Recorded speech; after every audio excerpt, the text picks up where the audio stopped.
اعوذ باللہ من الشیطان الرجیم بسم اللہ الرحمن الرحیم وبہ نستعین وہو خیر المعین رب اشرح لی صدری ویسر لی امری واحلل عقدۃ من لسانی یفقہوا قولی بسم اللہ الرحمن الرحیم۔ ہمارے موضوع کی سب سے بڑی خاصیت آج کے دن یہ ہے کہ یہ موضوع متعلق ہے ماہ ذی الحجہ سے بھی اور ماہ محرم سے بھی، اور یہ موضوع ہے قربانی، ایک ایسا کام کہ جو آج ہمارے معاشرے سے بالکل مفقود ہو چکا ہے۔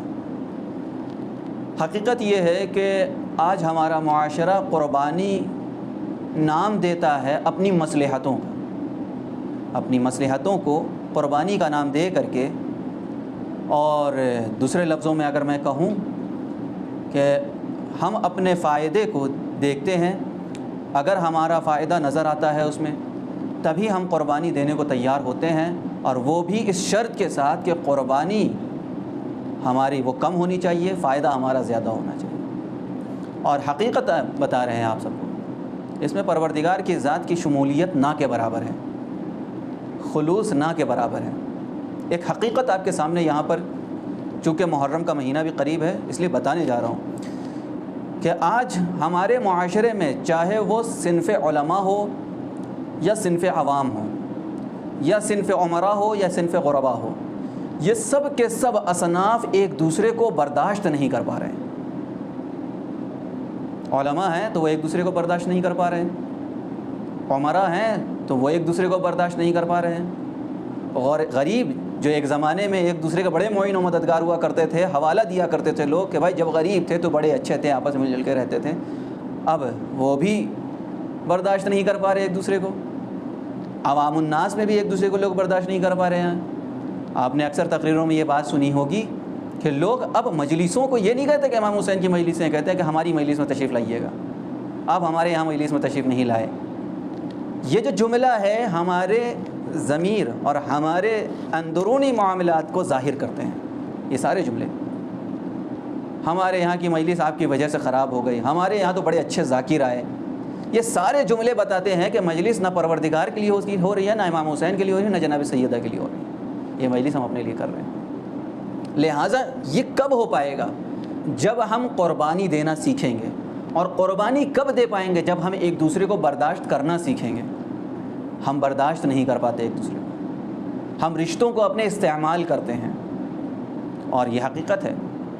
پہلے کے زمانے میں خاص کر کے بزرگان جو ہمارے ہیں وہ اچھی طریقے سے اس بات کو سمجھیں گے کہ پہلے کے زمانے میں رشتوں سے پیار کیا جاتا تھا اور چیزوں کو استعمال کیا جاتا تھا، لیکن اب وہ زمانہ آ گیا ہے کہ جہاں پر چیزوں کو سے پیار کرتے ہیں اور رشتوں کو استعمال کیا جاتا ہے۔ محرم جو مہینہ آ رہا ہے یا یہ ذی الحجہ کا جو مہینہ ہے، یہ قربانیوں کا مہینہ ہے۔ سب سے پہلی قربانی ایک میدان میں آئی کہ جہاں پر ابراہیم و اسماعیل جیسے نبی تھے، پھر اس کے بعد سے ایک قربانی جو ہوئی وہ کربلا کے میدان میں ہوئی۔ یہ قربانی جو ہوئی ہے کربلا کے میدان میں، یہ ابراہیم و اسماعیل کی قربانی جو اللہ کی بارگاہ میں تھی، یہ قربانی کی ابتدا تھی، اور وہ جو کربلا کے میدان میں قربانی دکھائی امام حسین علیہ السلام نے، وہ قربانی کی انتہا ہے۔ اور جب وہ انتہا تھی تبھی پروردگار عالم نے مخاطب ہو کے فرمایا، اے نفس مطمئنہ اپنے رب کی طرف پلٹ آ، اس حالت میں کہ تجھ سے تیرا رب راضی ہو چکا ہے، تو اپنے رب سے راضی ہو جا۔ کتنی بڑی بات ہے کہ ساری کائنات اللہ کو راضی کرنے میں لگی ہوئی ہے، لیکن پروردگار اپنے حسین سے کہہ رہا ہے کہ تو مجھ سے راضی ہو جا، میرے جنت میں داخل ہو جا، میری جنت کو زینت بخش دے، میرے بندوں میں شامل ہو جا۔ آج ساری کائنات اپنے آپ کو جو ہے اللہ کا بندہ بنانے میں لگی ہوئی ہے، لیکن پروردگار کہہ رہا ہے میرے بندوں میں شامل ہو جا حسین، میری جنت میں شامل ہو جا، میری عبودیت کو زینت بخش دے، میری جنت کو زینت بخش دے۔ یہ کیسے ہوا؟ بات وہیں پلٹتی ہے قربانی کی طرف کہ حسین نے ایسی قربانی دکھائی۔ اور بہت افسوس کی بات اگر ہوگی کہ جس نے قربانی کا معیار معین کر دیا، جس نے یہ بتا دیا کہ دیکھو قربانی کیسے دی جاتی ہے اللہ کی راہ میں، اگر اس کے چاہنے والے تھوڑی سی قربانی ایک دوسرے کو کے لیے نہ دے سکیں تو ایسی عزاداری کا کیا فائدہ ہوگا ہمارے لیے؟ مقصد حسین کو ہم پانا چاہتے ہیں۔ حسین کا مقصد، یعنی مقصد حسین سے مراد عموماً لوگ جو ہے یہاں پر اشتباہ کر جاتے ہیں کہ امام حسین علیہ السلام والا مقصد، نہیں، امام حسین علیہ السلام والے مقصد تک تو کوئی پہنچ ہی نہیں سکتا۔ جس پروردگار نے امامت کے سلسلے میں صرف ایک حسین رکھا ہو، آج معاشرہ یہ نہیں کہہ سکتا کہ دوسرا حسین معاشرے میں پیدا نہیں ہو رہا، نہیں، جس پروردگار نے امامت کے سلسلے میں محمد رکھے، علی رکھے، حسن بھی رکھے، لیکن حسین دوسرا نہیں رکھا، وہ پروردگار اپنے حسین کو جس مقصد سے خلق کیا تھا وہ مقصد حسین نے پورا کیا اس مقصد کو۔ مقصد حسین سے مقصد مطلب کیا ہے؟ یعنی امام حسین علیہ السلام تک پہنچنا۔ اور امام حسین تک کیسے پہنچا جا سکتا ہے؟ وہ آپ صبح عاشور حر سے بھی سیکھ سکتے ہیں۔ حر کے پاس کیا تھا؟ حر کے پاس خلوص تھا، غلطی کیے تھے حر، لیکن آ کر کے خالصتاً خلوص کے ساتھ اپنے امام کی بارگاہ میں جھکے کہ مولا ہم نے غلطی کیا، اور مولا نے بر وقت اسے معاف کر دیا۔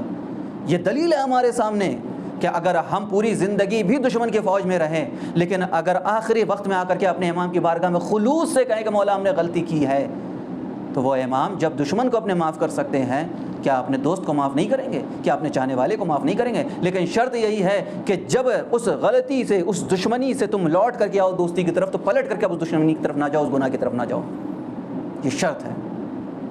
وگرنہ زیارت کرنے کے لیے ہر سال ہر کوئی جا رہا ہے کربلا، سال میں 3-3 4-4 مرتبہ جا رہے ہیں۔ کتنے لوگ ہیں جو وہاں سے لوٹتے ہیں اور ان کی اصلاح ہو چکی ہوتی ہے؟ بہت کم لوگ ہیں۔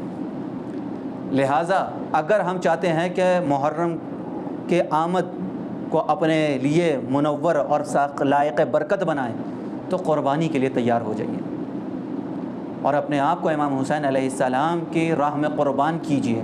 کس طریقے سے؟ اپنے خواہشات کو قربان کر دیجیے حسین کے لیے، اپنی ان چیزوں کو قربان کیجیے حسین کے لیے کہ جو حسین کی بارگاہ میں قبول ہو جائیں۔ لہٰذا پروردگار کی بارگاہ میں گزارش کرتے ہیں کہ پروردگار ہم سب کو امام حسین علیہ السلام کے صدقے میں توفیق عنایت فرما کہ ہم ان کی سیرت پہ عمل کر سکیں، اور جس مقصد سے امام حسین علیہ السلام نے ہمارے لیے قربانی دی ہے، ہم اس مقصد کو پورا کر سکیں، اور ان کے روضے کی زیارت ہم سب کو نصیب فرما۔ وآخر الدعوان والحمد للہ رب العالمین۔